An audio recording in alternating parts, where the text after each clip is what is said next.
আমি বাচ্চা দিব না। আমি জীবনের থেকে বেশ ভালোবাসি, আমার সন্তান ছাড়া আমি বাঁচতে পারবো না। আপনাকে 10 লক্ষ টাকা দেবো। আল্লাহ ভরসা আমি আপনাদের হাতে তুলে দিলাম। রাস্তা দিয়ে যাওয়ার সময় একজন পঙ্গু মায়ের কোলে 1 ফুটফুটে রাজপুত্রকে দেখে অবাক হয়েছিলাম। বিষয়টি ভিডিও করে তুলে ধরলে মাত্র একদিনে 20 মিলিয়ন মানুষ এই ভিডিওটি দেখে মা জননীকে প্রশংসায় ভাসাচ্ছেন। সন্তান জন্ম দেওয়া থেকে শুরু করে মৃত্যু পর্যন্ত এক নিঃস্বার্থ ভালোবাসার উপমা মা জননী।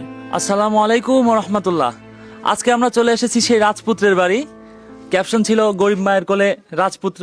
ফ্যামিলি থেকে আমি কোনো কিছু পাই নাই, আর আমি যে এত বড় হয়ে গেলাম যে আমি একটা সুন্দর একটা পোশাক পরবো তাও আমি পারিনি। আমি ছিঁড়া, আমার মার তো নাই, আমার তো স্বামীরও নাই, কেউরির নাই। আমি ধর যে নিজে দুঃখ মন লিয়া আমি বেঁচে আছি।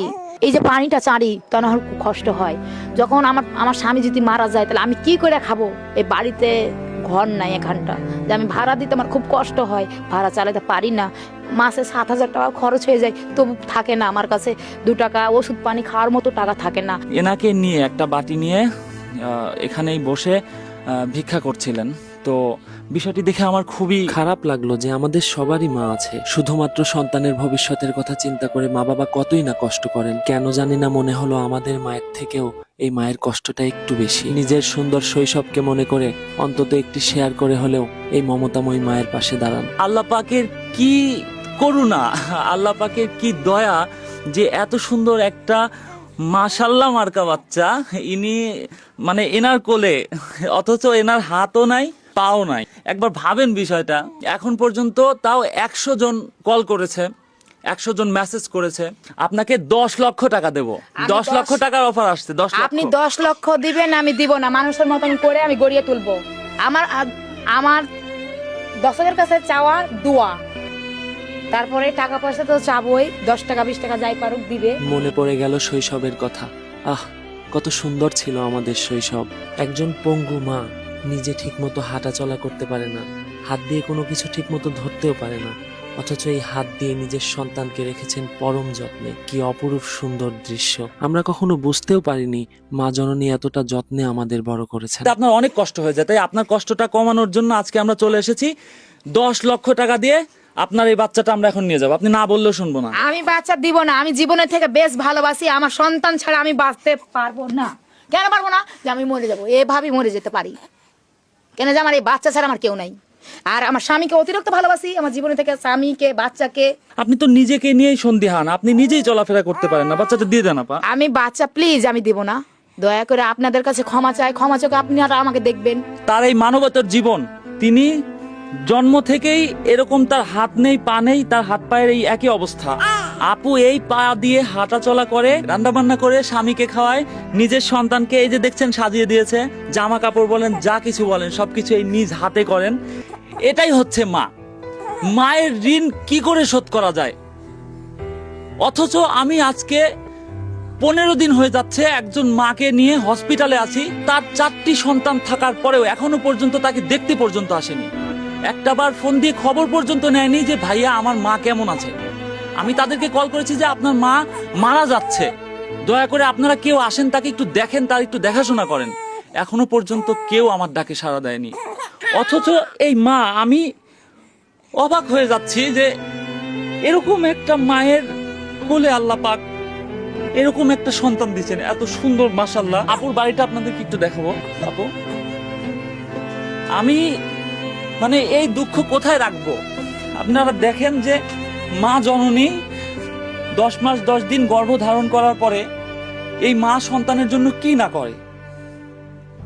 আমরা খুব কাছে থেকে দেখেছি আমার মা, আমার ফুপু, আমার যতগুলো মেয়েকে আমি চিনি, আমার জীবনে যতগুলো নারীকে আমি চিনি, আমার জীবনের সাথে সম্পৃক্ত, তাদের জীবন ছিল সংগ্রামের।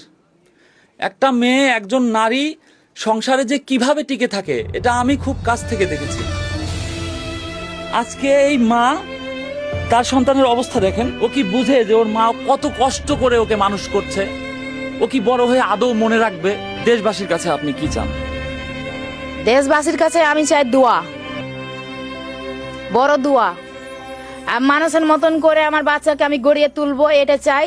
আর সাংবাদিকের কাছে আমার অনুরোধ থাকলো যে আমার এই বাচ্চাকে ওর দায়িত্ব হিসাবে গ্রহণ করে তুলবে। আমি অতি সাধারণ মানুষ। আল্লাহ পাক এই জায়গা থেকে আমাকে মানে এরকম ভাবে মানুষের সামনে বা মানুষের পাশে থাকার মতো তৌফিক বা এরকম একটা অবস্থান করে দিছেন। আল্লাহ পাকের কাছে লাখো কোটি শুকরিয়া।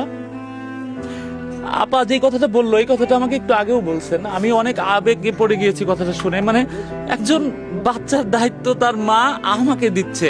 আল্লাহ ভরসা আমি আপনাদের হাতে তুলে দিলাম। লেখাপড়া শিক্ষা অর্জন করে সাংবাদিকের কারণ থেকে যেন আমার বাচ্চা বড় একটা জায়গাতে সারা বাংলাদেশ জানে, দেখে জেনে যে একটা প্রতিবন্ধী মা, একটা ওর বাবা অসহায়, আমার অসহায়কে বিয়ে করেছে, আশাটা পূর্ণ করে। যখন দেখবেন যে দুনিয়াতে আপনার পাশে এক টাইম গিয়ে কেউ থাকবে না, তখনই মা জননীর কথা আপনার মনে পড়বে। আমি জানি না উনি কিসে ঘুমায়। এটা হচ্ছে ওর বালিশ। এত ভালোবাসার পরে তার কাঁথা দিয়ে বালিশ বানিয়ে দেওয়া, তাহলে সে নিজে কিসে ঘুমায়, তার হাজবেন্ড কিসে ঘুমায়? আপনাদের কাছে আমার দাবি, এই বাবুর কাছে যেন পরবর্তীতে আসার পরে যেন ওনার একটা ঘরের ব্যবস্থা আমরা করে দিতে পারি ইনশাল্লাহ, এবং এই কাঁথা বাদ দিয়ে ওনাকে যেন একটা বালিশ আমি দিতে পারি ইনশাল্লাহ। আর আপনারা সবাই বেশি বেশি ভিডিওটি শেয়ার করবেন। মানবিক এবং যারা মানুষের পাশে দাঁড়াতে ভালোবাসে, মানুষকে ভালোবাসে, আল্লাহকে ভয় করে, তাদের কাছে ভিডিওটি বেশি বেশি শেয়ার করবেন, বেশি বেশি পৌঁছে দিবেন যে যেভাবে পারেন। আল্লাহ পাক আপনাদেরকে ভালোবাসবেন ইনশাল্লাহ। আপু বলেছে যে আমি ব্যবসায়ী না, আমি বারবার এভাবে ভিডিও দেবো আর মানুষের কাছ থেকে টাকা নেবো, এমন না।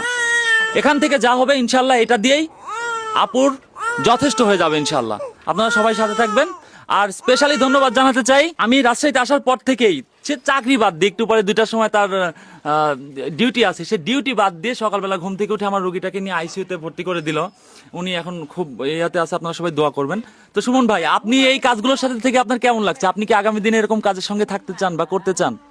খুবই ভালো লাগছে, এটা বলার মতো না। মানে নিজেকে এখন মনে হচ্ছে খুবই তৃপ্তি পাচ্ছি মন থেকে, যে আমি আসলে এগুলো মানুষের কাছে যা দাঁড়াতে পারতেছি বা এগুলো মানুষের নিয়ে কাজ করার মতো একটা আল্লাহ সুযোগ দিছে, এবং ভবিষ্যতেও এটার ধারাবাহিকতা যেন বজায় থাকে, আমার জন্য দোয়া করবেন।